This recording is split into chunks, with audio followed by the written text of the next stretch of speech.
David Bailey and Jan Beekes as Doug Henry got some problems. Well, you remember he got together with Mike Craig, and he must have bent the handlebars. You see right there is mechanic Pete Steinbrecher trying to straighten things out.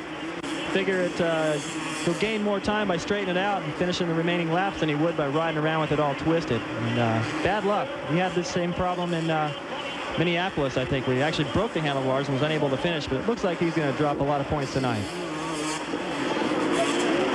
What a mechanic won't go through to straighten a set of handlebars. Wes McCoy, the team manager, looking on. Well, he needs to get LaRocco's dad over there. Remember last week, LaRocco, I think he has a little more weight behind his kick. Yeah, Mike LaRocco Sr. almost totally rebuilding that bike to get it ready in time for the main event. Bike number 2, as you see in our picture. Right now, Jan Beekes is moving his way over to Steve Butler, Emming's mechanic. Steve, Jeremy has gone by, but now you got to worry about LaRocco? Yeah, not only LaRocco, but Kudrowski also. 2 Kawasaki's back there, and we're not even halfway yet. So. Now is Jeff starting to slow down a little, or did Jeremy just turn it up a notch? I think Jeremy just kind of set him up in the whoops, and that appeared to be Jeff's slowest spot. But well, certainly Jeff has been a tough guy to pass. Maybe he can hold off the Kawasaki. Yeah, he may even pick up on what Jeremy's doing and get going a little bit. Yeah, I like Steve's attitude right there. I mean, it's kind of wishful thinking that Emmett can hook on to Jeremy, but that's what they need to do. That's what few riders have done this season, and that'll keep him from focusing on too much on these guys, which could probably suck him right up to his back door. The real battle within the race is right here. Number 2, Mike LaRocco. Number 7, Mike Kudrowski. LaRocco still feeling the effects of that crash with Henry at Indy. He tested McGrath here last year, but could not pass him on the track. Let's see if he can catch up. Right now, Kudrowski's just been LaRocco's shadow. Everything LaRocco does, Kudrowski's right there. I mean, he's taken different lines occasionally, but the pace has been exactly the same. You could throw a blanket over these guys for most of this main event so far. They are definitely gaining on Emmett. As they battle it out, Brian Swink has pulled off the track. Let's go to Jan, who's talking with his mechanic right now.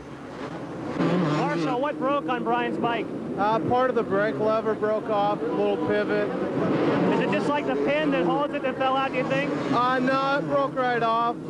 It snapped right off. Tough night for you, yeah, huh? Those things happen, I guess. Thanks. So the Swinkster sidelined himself. As you see, he's got one of those strips over his nose to breathe better that the football players are using, but it didn't help out there with the machine much. Well, you know, it's a weird thing that what happened to his brake. That's kind of unusual, but I don't understand why he's still not out there. I'd be out there trying to collect all the points I possibly could. LaRocco, number 2 in 3rd. Number 7 in 4th, Mike Kudrowski.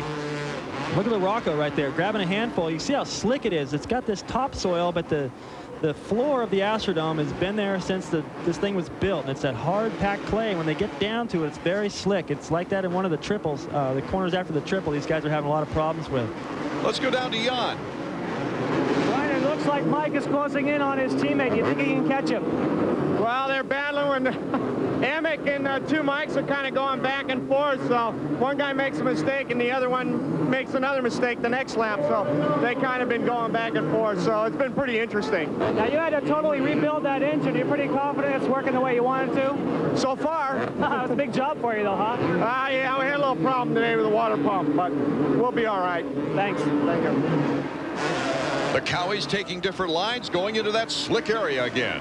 Well, right there in that corner, you see where they get down to that floor surface, which is basically just dirt on top of dirt. When they get down to that, it's almost like a sidewalk. It's not going anywhere. As we watch this battle for 3rd, Emmings in 2nd, Jeremy McGrath in 1st. We'll be back. McGrath having fun with the fans. David looking for his 7th victory of the year. Well, he's pretty used to this now. And win number 26. This guy knows what it's like to ride around the last lap and put on a show for the fans. Only 1 win away from that 27 mark set by Bob Hanna, the 2nd winningest rider in history. Got to be proud of Emig.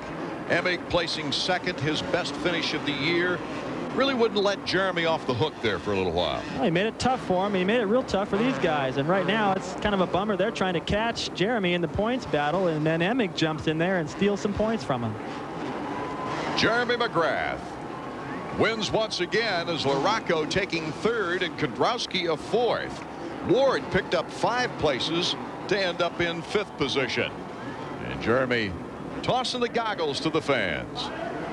And for the second week in a row, I think Jeremy's pretty stoked to see who ends up in second, stealing some points away from the Kawasaki guys. And Emig and Jeremy, despite differences in the past, have been getting along a little better these days.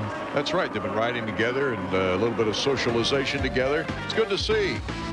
Here's the official standings in the top 10. McGrath, Emig, LaRocco, Kiedrowski, as we mentioned, in 4th. Ward in 5th. Craig, despite exiting the track, made a 6th place finish. Lusk, Lamson, Lawrence, and Dowd.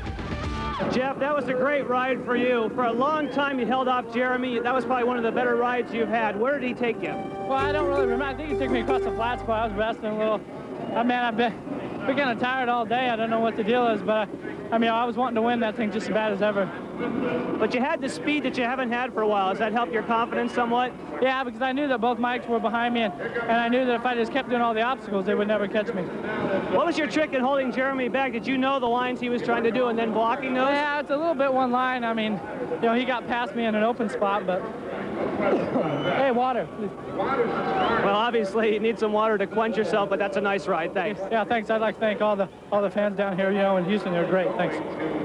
McGrath's 7th win gives him a 25-point bulge. Kiedrowski moving into 3rd by a point over Ward. Let's check out Jeremy. Well, Jeremy, congratulations. You've done it again. Now, with Emig, do you think he was going to put on that strong of a charge? You guys had a good battle. Well, Emig rides really good. He's been coming on here late in the series, and you know, it's nice to see a battle there. I mean, I'm kind of glad he was in between me and LaRocco at the end, but I mean, he was putting up a fight. It's definitely hot here in the Houston Astrodome, and we can feel it. Everybody seems very fatigued, but obviously you came out on top. You said if you won one more race, that was going to take the pressure off of you. Do you feel more relaxed now going into the next round? Yeah, we have a week off, so ready to regroup and take a little time off and come back strong at Pontiac. You know, this is just another tale. Hey, congratulations. Thanks. And McGrath has another mini win streak on his hands. 2 in a row now, David. Well, you can see it in his face. He looks pretty confident as he celebrates with a wheelie like we saw Bradshaw do earlier, and doesn't appear like anybody can stop this kid. That's the question. Can Jeremy McGrath continue on the road to rewriting the record books in Supercross? We'll find out at round 10 from Pontiac, Michigan. Art Ekman for David Bailey and Jan Bikas.